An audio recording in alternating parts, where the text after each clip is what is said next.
ఒకప్పుడు డొక్కా సీతమ్మ గారు ఎంత అన్నదానం చేసేదో మహాతల్లి. ఓ బ్రాహ్మణుడు వచ్చాడు, కూర్చోబెట్టి అన్నం పెడుతోంది. ఆయన అన్నాడు, నాకు పెళ్లి అవ్వలేదు, ఇన్నాళ్లకు ఓ పెళ్లి కూతురు ఒప్పుకుంది చేసుకుంటానని, కానీ బంగారు ఆభరణం ఏదైనా పెట్టమంది, ఏదైనా ఆభరణం ఇస్తే అన్నం తింటా, లేకపోతే తిన్నది. అప్పటికే అన్నదానానికి ఆవిడ ఒంటి మీద నగలన్నీ వెళ్ళిపోయి ఒక్క కంటి ఉంది. ఆవిడ భర్త వంక చూసి కంటి ఇచ్చేస్తానంది. ఆయన పక్కకి రమ్మనన్నాడు, అన్నీ అయిపోయాయే, ఆ కంటి ఒకటే ఉంది. ధూర్త బ్రాహ్మణుడు అన్నం పెడితే బంగారం అడుగుతున్నాడు, ఇవ్వ తినకపోతే పోతాడని. తప్పు. అతిథి విష్ణు స్వరూపం, అభ్యాగతి స్వయం విష్ణు.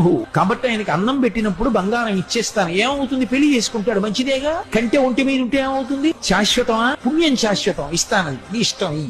కంటి తీసి ఇచ్చింది. ఆ కంటి తీసుకెళ్లి అరిటా కింద పెట్టి ఆయన అన్నం తినేశాడు సంతోషంగా. ఉత్తరాపోసనం పట్టాడు, చేయి కడుక్కోవడానికి బయటికి వెళ్ళాడు. ఊరంతా కలిపి ఎంత ఉంటుంది ఆ గన్నవరం. కాబట్టి ఆ బంగారు కంటె కనపడింది ఆకెత్తుతుంటే సీతమ్మ గారికి. అయ్యో వెర్రి బ్రాహ్మణుడు కంటె మరిచిపోయాడని పరిగెత్తుకెళ్లారు, కనపడలేదు. భర్తని పిలిచి వెతకమన్నారు, ఎక్కడా కనపడలేదు. అయ్య బ్రాహ్మణుడు ఇంత కంటె అడిగాడు, వెళ్ళిపోయాడని పడుకుని నిద్రపోయారు. ఆవిడకి కలలో శ్రీ మహావిష్ణువు కనపడ్డారు. సీతమ్మ, ఇంతమందికి అన్నం పెడుతున్నావే, ఒక్కసారి నీ చేతి అన్నం తినాలనిపించిందమ్మా, బ్రాహ్మణ రూపంలో వచ్చాను. అభ్యాగతిని గదు పరీక్షించాలని కంటే అడిగాను, ఇచ్చేశావమ్మా.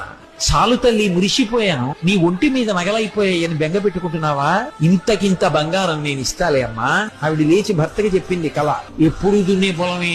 ఆయన పొలానికి వెళ్ళారు. సాయంకాలం వచ్చేసే ముందు ఏదో గొప్పు తవ్వుతున్నారు. ఖంగుల శబ్దం వచ్చింది. కొంచెం మట్టి తీసి చూశారు. ప్రదోష వేళ బిందె కనపడింది. ఉత్తరీయంలో మూట కట్టి ఇంటికి తీసుకొచ్చి మూత విప్పి చూశారు. బిందె నిండా బంగారు కాసులు. అంత ఐశ్వర్యం ఇచ్చేశారు శ్రీ